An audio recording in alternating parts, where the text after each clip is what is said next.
Lian Li has been absolutely cooking with this brand new $79 case. This is the LAN-cooled 207 and it has a whole bunch of features that you would typically see in small form factor cases, but in a mid-tower. Let's dive in and take a look.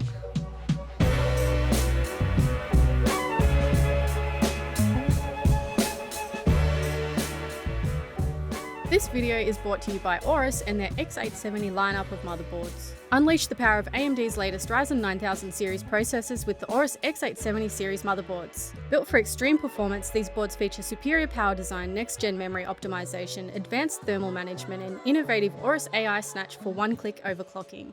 DIY-friendly innovations like Easy Latch, future-ready Wi-Fi 7, and dual USB 4 connectivity makes the X870 series perfect for gamers and creators who demand top-tier performance. Experience unmatched speed and stability. Upgrade with Aorus. To celebrate the launch of X870, Australian residents have the chance to take part and grab an exclusive Aorus merch pack with any valid X870 motherboard purchase. Link in the description to find out more. Back to you, Nick. Let's start off with panel removal. To remove the TG side panel, there's a little cutout on the back edge of the case. Put your finger in there and you can pop that panel and pull it away from the case. Next up is the top panel. You can see there's a little lip on the back edge of the case here. What you want to do is put two thumbs in there and then push up and you can pull that panel away from the case. You getting the theme now, guys? Away from the case. Next up, we're going to remove the back panel. It's the same as the TG side panel. There's a little cutout on the back edge here. Put your finger in the cutout, pull the panel up and away from the case. Because the power supply is front mounted, there is a single dust filter that slides out from the front of the 207. To remove the front panel, there's a little cutout on the top lip of the front panel and you can put your finger in there and then you can tilt it away and then lift it. And this is magnetic, so it's really easy to reattach and it doesn't feel like you need to pop it out. It just kind of floats away. Lastly, ladies and gents, the secret sauce for the LAN-cooled 207 is the basement. Now, there's two thumb screws on the back edge of the case. You want to loosen those up, and then you'll want to pull that away from the case because it reveals the power supply setup. The LAN-cooled 207 has a basement mounted power supply, but not in the way you would expect.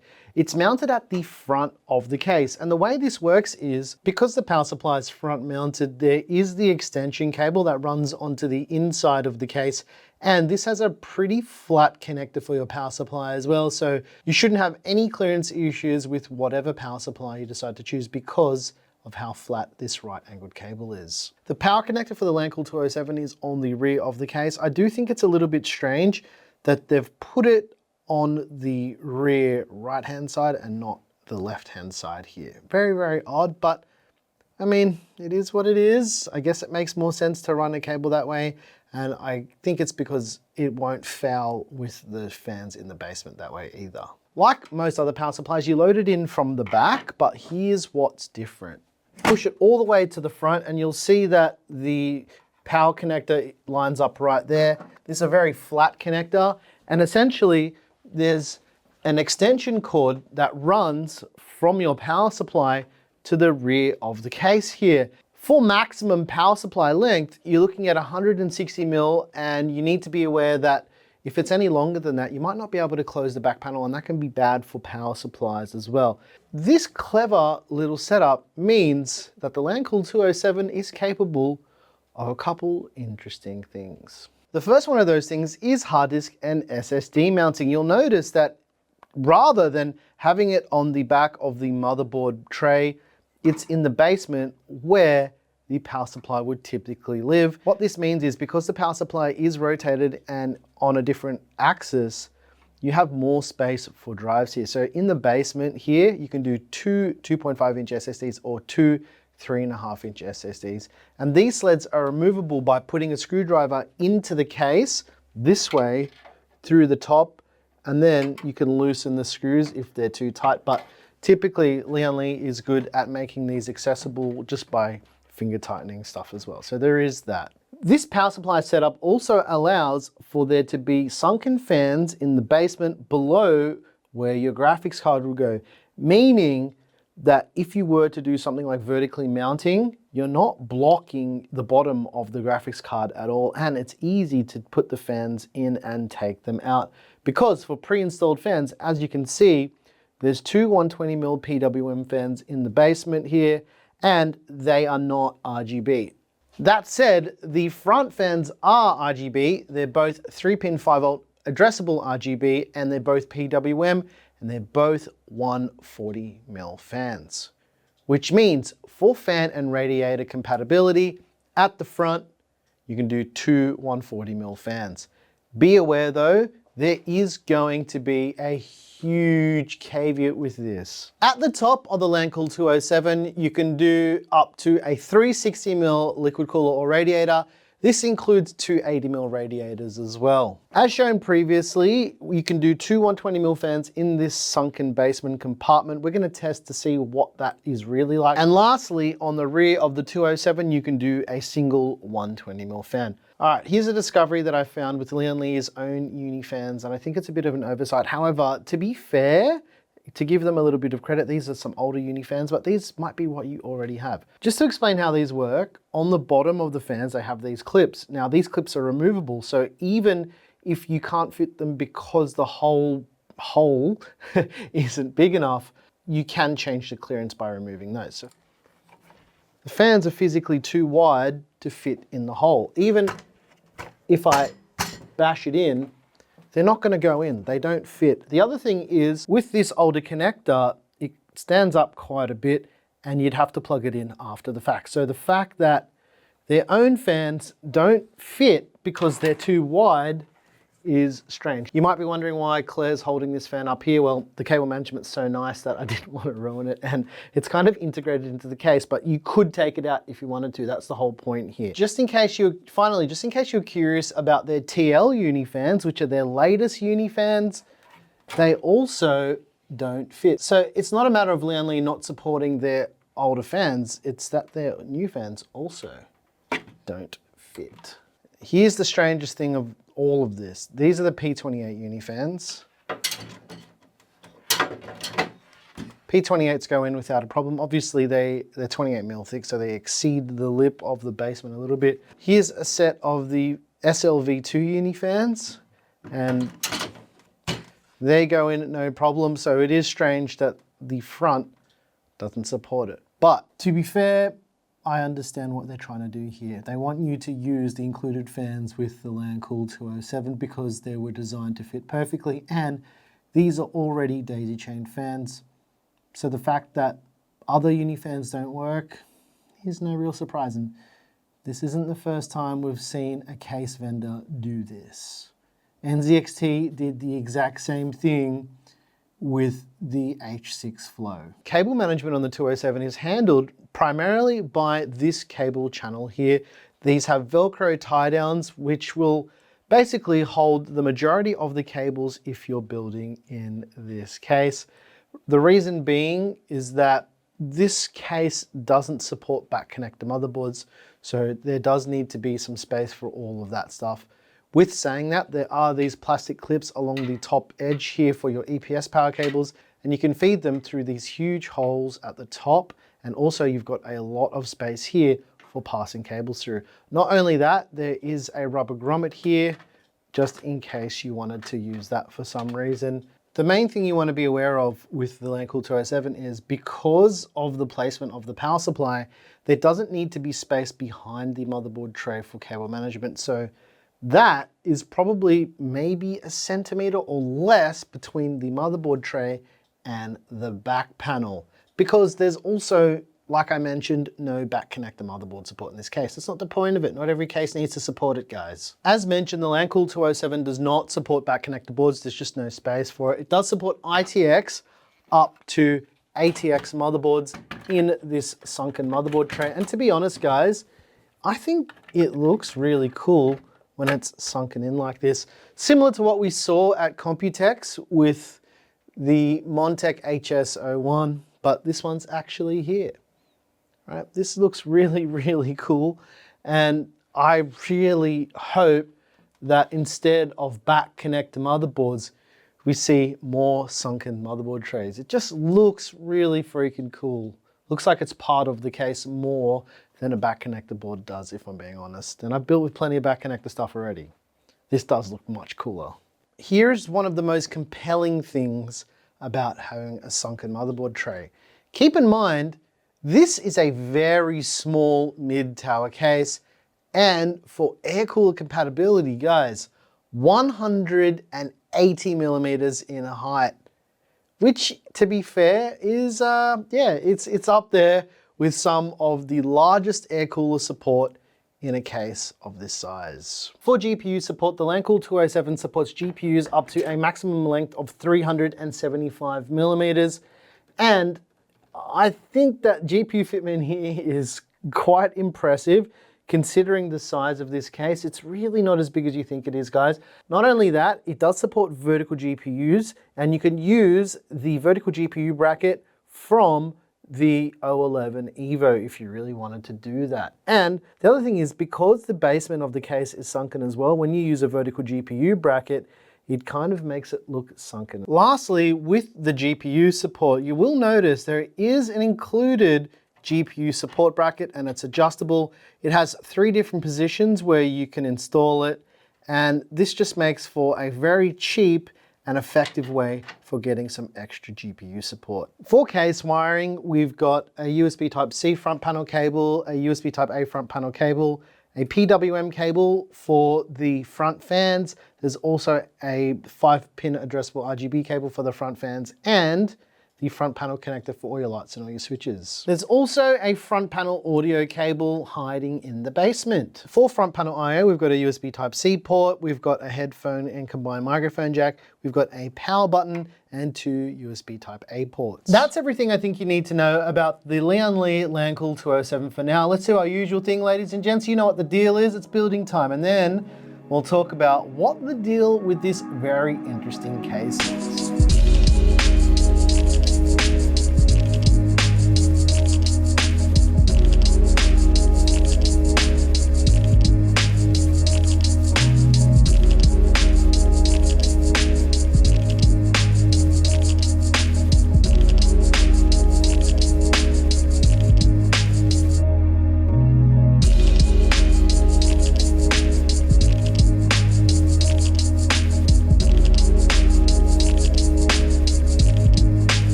All right, let's take a look at the thermals with the Lian Li LANcool 207. What you're seeing on your screen right now is the thermals are pretty good. Overall, not too terrible. Also, keep in mind, this is a 7950X. This is a very hot CPU at the worst of times, and at the best of times, something like this 360mm cooler from Lian Li can keep it under control quite easily. So I would say the thermals are rather good here. Yeah, not much more to say about it. There's not really that much to dislike about this case, if I'm being honest, but if you're interested in any of the hardware used, there's a PCPartPicker list down below in the description. But let's talk a little bit about the design of the Lian Li 207, and these are little things that I touched on earlier in the video. First of all, I really like this kind of case design. It is forward thinking. It's not just a regular case. It's not another fish tank. It is doing something different. And what that is a sunken motherboard with sunken fans. And to me, it just means that case design is getting a little bit sleeker. Not only that, them moving the power supply to the front of the case is a nice touch. Although I will say that it can be inconvenient if you're wanting to toggle the power switch on your power supply, but overall, not really a big deal. I do like that it's moved to the front, and to be honest, it doesn't impact the thermals as much as I thought it would. In fact, it made zero difference to the thermals, which is always a very nice thing. Be aware though, because the power supply is where it is, it does get a little bit warmer at the front of the case and a bit warmer than you would typically be used to, but really, again, not a big deal. That's the point of the fan and the power supply as well, is to cool down the power supply. One thing I will say though is I kind of wish that this power connector was on the other side. I think it's strange considering your PC is usually on the right-hand side and you don't want to see any of the cables in your PC. So the fact that the power cable is on this side is strange. What they could have done is made the cable a little bit longer and then put it out on the left if you're looking at it from the rear. Too many lefts and rights. I think everyone's going to get confused as to what I'm trying to say here. Again, I really do like the design of the Lian Li 207. It is different and it is a type of design I can get behind. We did see something similar at Computex with the Montech HS01. I'm kind of hanging out for that case. I'm not trying to be biased here. I just thought that design was really cool when we saw it as well. And when I saw this at Computex, I said the same thing. I just like cases that are thinking outside of the fish tank. That's why we're not doing any more fish tank cases on the channel as well, because they're all exactly the same. Unless they're interesting. Otherwise, we're just not going to touch them anymore. We are only going to review cases we think are interesting and you guys might find interesting. There will be some fish tank-esque cases that are doing things interesting that we'll see in the near future. But other than that, if it's got a glass front panel and side panel and it looks like an aquarium, I'm just over it. I'm done. I'm done. We need to probably make a video talking about this because, yeah, something's got to change. I've got to be honest with you guys. The Lian Li 207 is a very nice case and it comes in at a very good price.